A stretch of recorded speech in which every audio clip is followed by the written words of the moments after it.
For KREM 2 News at 5, I'm Whitney Ward. Good evening, everyone. I'm Mark Hanrahan. Here's what you need to know. In less than 2 weeks now, you'll no longer need to wear a mask in most places like grocery stores and restaurants. Here's a closer look. So in most cases, they'll no longer be required. However, the mandate will remain in place in healthcare facilities and prisons. Again, this is all effective on March 12th.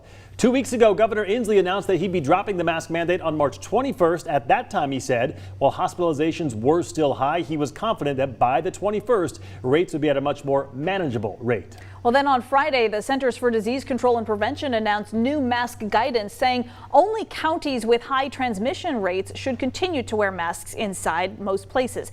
That essentially eased mask recommendations for more than 70% of Americans.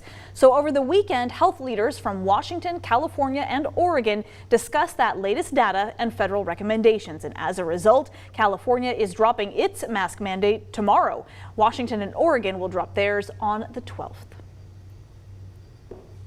Well, I would not make this decision if I didn't believe it was safe for the state of Washington, reasonably safe, given all the things concerned. The low infection rate, the declining hospitalization rate, the universal, almost universal access to vaccine, the increasing ability to have treatments after infection, the continuing ability to wear masks if people want to use them, which we are going to protect. All of those things, I believe that this is a reasonably safe thing to do, and I wouldn't do it otherwise.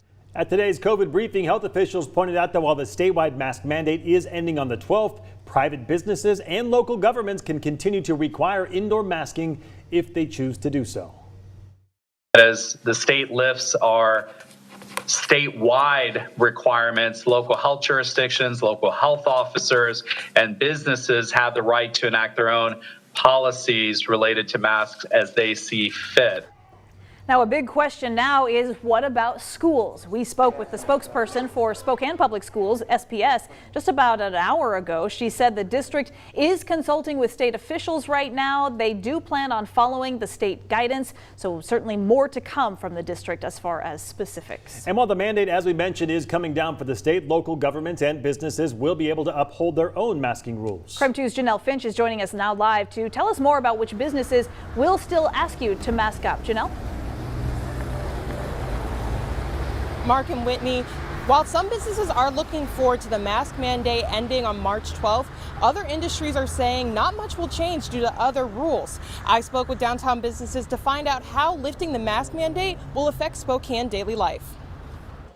Starting March 12th, Washington will no longer require a mask indoors, but Spokane resident Charles Stephenshore says he'll be keeping his on. We all have that feeling with someone sneezing or coughing around you, you're like, and they say, oh, it's okay, man, you know, it's just a cold. And you're like, but we all have that paranoia. We don't know. We're not sure about any of all that. And if you plan on attending a Broadway show at the First Interstate Center like Wicked, you'll still need to mask up. According to the Spokane Public Facilities District Director of Entertainment, Broadway shows and other acts on tour determine mask rules for the First Interstate Center and Spokane Arena. It's nothing that West Coast Entertainment or the venue is putting down, but it's associated to keeping the touring act safe and allowing them to continue to tour through all of this. But downtown restaurants say they're looking forward to the mask mandate coming down. Right now at O'Doherty's, employees are required to keep masks on while moving around the restaurant. Management says they were happy with the original March 21st mask expiration date, but now they're even more excited for their, quote, light at the end of the tunnel to come sooner. It's actually a really nice feeling. I appreciate the ability to do that, and you know, I appreciate what everyone's been doing with the whole, you know, looking at the science, but also looking at the well-being of our nation and our people and stuff. Even though it has been really hard, I feel that the morale boost that we're going to get from this is just that of just crazy proportions. Under the new guidance, you will still need to continue wearing your mask in healthcare settings like the dentist's office or in hospitals. In Spokane, Janelle Finch, KREM 2 News. Janelle, thank you very much. All right, taking a live look now at Snoqualmie Pass. I-90 over Snoqualmie Pass still closed in both directions. It was actually closed most of the day, but I do see some traffic there, so definitely something to be aware of. This has been changing by the hour. Certainly was closed for a big chunk of today. According to WashDOT, they are on track to reopen here shortly. The avalanche warning is in effect, though, until tomorrow morning. Current conditions snow and mix, and they certainly are expecting a lot of rain to impact travel. Here locally in Spokane, at least, snow not a concern, just all that rain. Yeah. My goodness, I felt like I was back on the Oregon coast today. I know, it's just a couple of days ago we were freezing. We want to turn things over to Chief Meteorologist Tom Sherry as we talk about what we can expect for the week. Yeah, this time last week I was forecasting an overnight low of 14 degrees. Tonight I'm forecasting an overnight low of 42 degrees. My gosh. Avalanche warnings, yeah, in effect through tomorrow morning. Everywhere you see shaded in blue, you get all that rain on top of that snow, and everything becomes very unstable. So you just saw I-90 across Snoqualmie Pass was closed, and if you're a backcountry skier or a snowmobiler, you have to be extremely careful. I would wait for that snowpack to stabilize, which it will do this weekend. We also have a flood watch in effect down in areas of North Idaho, down to the south of us as you get into Benewah County and Latah County. 51 degrees right now. It's blowing out there, though. You can see the wind is out of the southwest at 22 miles per hour. Heavy rain continuing to fall on the west side of the state. Most of our rain now has moved off to the east of us into areas of North Idaho. Closer view shows really just a few scattered showers locally, but you get into Shoshone County and we're seeing some heavy rain over there. It'll be an overnight low of 42 tonight, 55 the expected high tomorrow. That is well above average. Matter of fact, the overnight low tonight is normally about our daytime high. Finally, over the weekend, dry weather and about seasonal. Overnight lows below freezing, daytime highs in the mid-40s. I'll check the rest of your 7-day forecast coming up in a few minutes. Thank you, Tom. And now a breaking news update. 2 14-year-olds have been arrested on first-degree murder charges. The 2 Lewiston teens are accused of shooting an adult man and a young girl last night. According to police, those teens made plans to shoot and kill the victims. The 2 suspects have now been charged as adults. We're told the victims did survive, but police say they received serious and life-threatening injuries.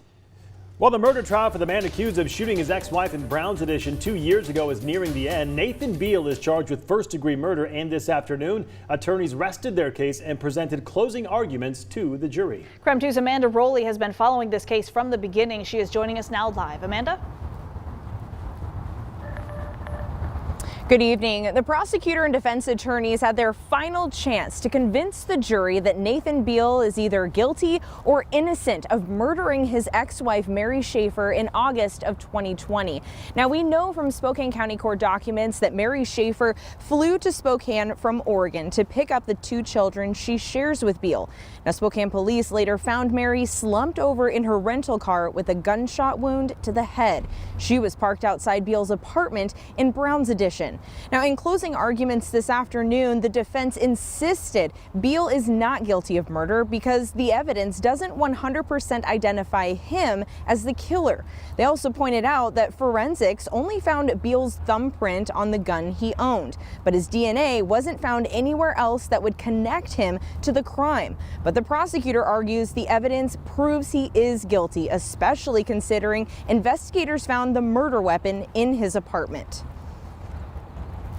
There was no blood found on the clothing he was wearing. There was no blood found on the muzzle of the gun that they tested. She thought she saw something that looked that it could be blood, so she tested it. It wasn't blood, nothing on the muzzle. She's getting out of the car, bam! She's shot in the head from 1 to 2 feet away. Now the argument is, well, it takes a great marksman to hit somebody in the face from 2 feet away. No, it doesn't. Anybody who has a gun could probably shoot somebody in the face and hit them from 1 to 2 feet away. It doesn't take a great marksman to do that. It takes somebody who's angry, somebody who's emotional, somebody who's upset, somebody who's mad at their wife. Now, the prosecutor reiterated to the jury why forensics did not find blood on the gun or the muzzle of the gun. It says based on a detective's testimony, the pressure that builds when the bullet enters is relieved when the bullet goes out the back, meaning based on Mary's wound and the trajectory of the bullet, investigators didn't expect any blowback of blood to end up on Beal. Now, the jury has been in deliberations. They've now taken a break until tomorrow morning. They'll resume their deliberations until starting at 9 a.m. tomorrow morning. Of course, we'll keep you updated on once they reach a verdict. Reporting from the Spokane County Courthouse, Amanda Rowley, KREM 2 News. Amanda, thank you very much. The Spokane Police Department doing a trial run with 2 Tesla Model Y electric cars, and so far the feedback has not been good. Officers testing the vehicles have raised concerns about the cars. They range from the car's glass roof and frameless windows, the latter of which making it impossible to attach bars to the windows. On top of that, there are concerns about space too. You know, again, it's just narrow from both my knees. I feel like I'm sucking my legs in the whole time I drive this thing. Now, another problem officers have reported is the fact that the laptop blocks the digital dashboard, which is where most of the car's controls are located. Coming up tonight at 6, we'll have more from police on the issues with these Teslas, as well as what City Council has to say about what's next for the fleet. All right, still ahead tonight, the fight for Ukraine continues today. After the break, what the U.S. and the European Union are doing to stop the Russian aggression.